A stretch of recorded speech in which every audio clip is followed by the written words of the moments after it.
I can't believe you. Yes, you. If you weren't happy with that show, what's it gonna take? You know what? You're the problem. Yeah, go think about yourself. Get out of here. Yeah, that's right.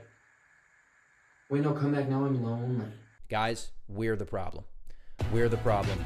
It's us. I had to sit on this one for a couple of days. I even went back and watched Saturday night's main event from 2008, and it was god-awful. The Great Khali pinned Jimmy Wang Yang, the Asian cowboy, in 1 minute, and honestly, we should still be angry about that, not about what happened this past Saturday. Now, I firmly believe we're going to look back at this past Saturday's show and realize how good we actually had it. And I've got 3 main reasons why. You'll have to excuse me, I'm back home for the holidays, so I don't have my typical fancy, cool background, but I do have this.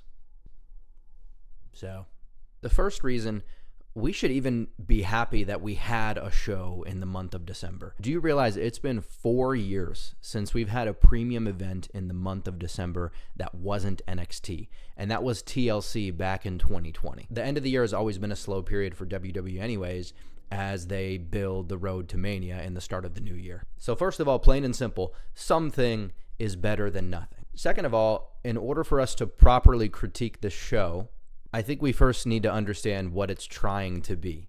We're treating it like it's a 3-hour PLE, but that is absolutely not the benchmark we should use to compare it to. You don't compare Monday Night Raw to SummerSlam, so why would we compare Saturday night's main event to any other PLE? It doesn't make sense. It's 2 hours. It's shown on NBC broadcast television, so it's going to have commercials. It honestly sits somewhere between a Raw or a SmackDown and a PLE. So honestly, we don't really have much to compare it to except for other Saturday night main events, and we haven't had one of those in 16 years. And like I said, the last one was terrible. And when you look at it through that lens, as somewhere in the middle kind of a show, I think your opinion of it starts to form a little bit different. This is a showcase for the WWE. It's their opportunity to put their stars, their talent, this spectacle in front of maybe more casual fans or even non-wrestling viewers and try to win them over and bring them into the world.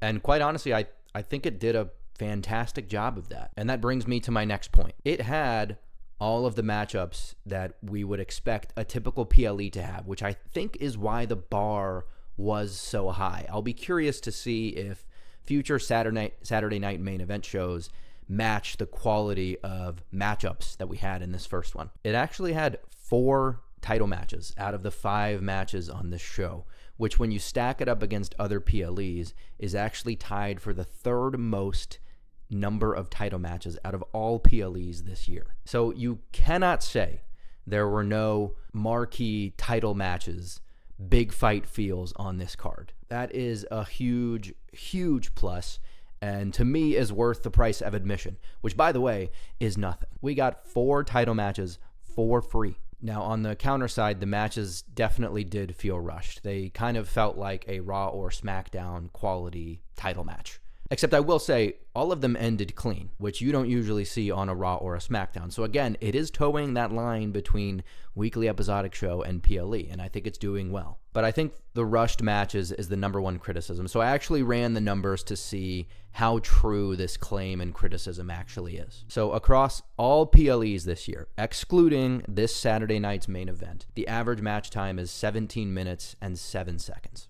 Saturday night's main event came in at an average of 10 minutes and 3 seconds, with the Cody and KO fight going 11 minutes and 57 seconds. So not that high above the average, which is surprising. And I'll take this time to say kudos to the WWE for actually pulling off 5 matches, 4 of which were title matches, in the span of a 2-hour commercialized show. It's actually an incredibly difficult thing to do, and I think they pulled it off pretty well with what they had. But the 2 hours does make them feel rushed, and I don't think they can avoid that when they have 5 matches on these 2-hour shows. So the smarter move to me, if they're going to do this 4 times a year, is actually to reduce the card to 4 matches, gives the matches more time to develop, and it actually makes the card easier to book because you have one less match to plan for. We had 50 minutes of in-ring action on Saturday. So with 4 matches, each match gets an average of 12 and a half minutes in ring, which is actually pretty good. And then you can bump that up for the main event and take one of the other lower card matches down a couple of minutes, and you have a 15-minute main event, and I think that's great. So ultimately, because there's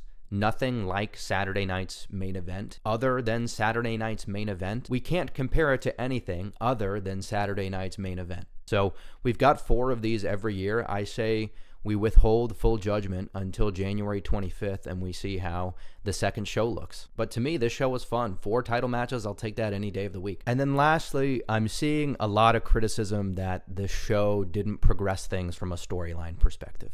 And I kind of thought the same thing, so why don't we look at it match by match together? I don't think we'll actually know the impact of this match until we hear from Drew or the Bloodline. I honestly would have liked to see Jay interfere on this match since Drew attacked Jimmy the night before, and I thought that's what they were setting up, but we might be seeing that this week on Raw or SmackDown instead. When it comes to this match specifically, if they have Drew and Sammy fight again, then yes, I agree, this match was pointless. But if he moves on to another member of the Bloodline, then this was just a match where he got to check the box and move on to bigger members of the Bloodline, like Jey Uso. So let's mark this one as TBD and move on to the next one. This one, I agree. There was honestly just like zero storyline progression, other than just to make Liv look strong, I suppose. The stare down at the end was a little bit, I don't know, awkward and unnecessary, but I guess for someone who's just tuning in to WWE or a more casual fan coming back, seeing Rhea come out, seeing the title be held up, it is intriguing. Rhea obviously has this aura. Whenever she comes out, she doesn't even need to wrestle. So I could see why bringing her out at the end was a move maybe for the more casual fans. Again, it is a big goal of this show is to bring in new viewers. So I could see why they did that. But let's just say fun match, mostly pointless though.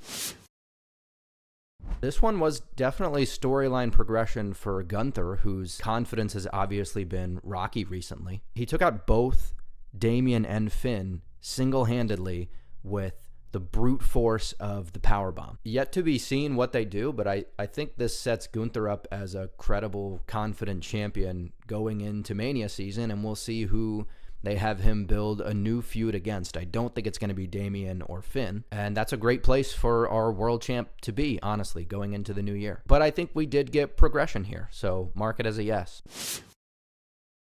This one's obvious, clear yes.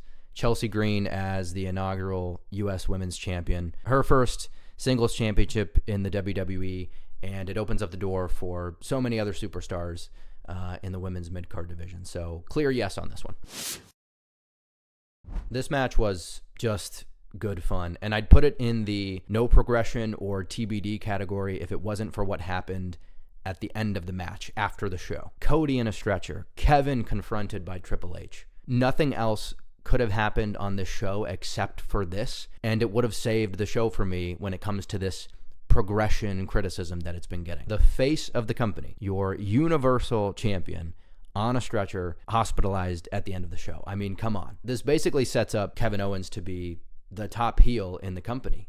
So obviously, 100% yes, this progressed the story, and I'm excited to see what they do with Kevin Owens in the new year. I honestly wish this would have happened on air, but I think WWE is intentionally doing some things after the show so they can post it on social media and reach a broader audience. And I think that's freaking genius. When it's aired on the show, obviously the people that are interested are going to see it, but when it happens after the show, you get people on social media, your core audience, diehard wrestling fans, sharing it on TikTok, on Twitter, on Instagram, and then that launches that content up to other non-wrestling fans and exposes the WWE brand even more on these big platforms. So I think it's freaking marketing genius. So listen, Saturday night's main event is meant to be a showcase of talent, a showcase of the spectacle that only the WWE can offer in this industry. And we know what to expect now. We know what kind of show it's trying to be. If they deliver a similar quality show on January 25th, we should applaud the WWE. So my word of advice, enjoy it. Enjoy it if nothing but for the in-ring action, even if it's fast-paced. The storylines will move in the weekly shows and in other PLEs, but just enjoy this for the show and the spectacle that it's meant to be. And hey, it would mean a lot to me if you would keep an eye out for my next video and subscribe to my channel. This channel is completely new, but I try to keep my analysis fresh, bring in data points where I can, which I feel like a lot of other people aren't doing. Eventually, we'll get to a regular cadence, but the best way to get notified when I upload a video is to subscribe, like this video so the rest of them show up on your homepage, and then hit the bell icon if you want to get notified whenever I upload a video and be one of the first ones to watch. So thank you, and hey, don't be the problem next time.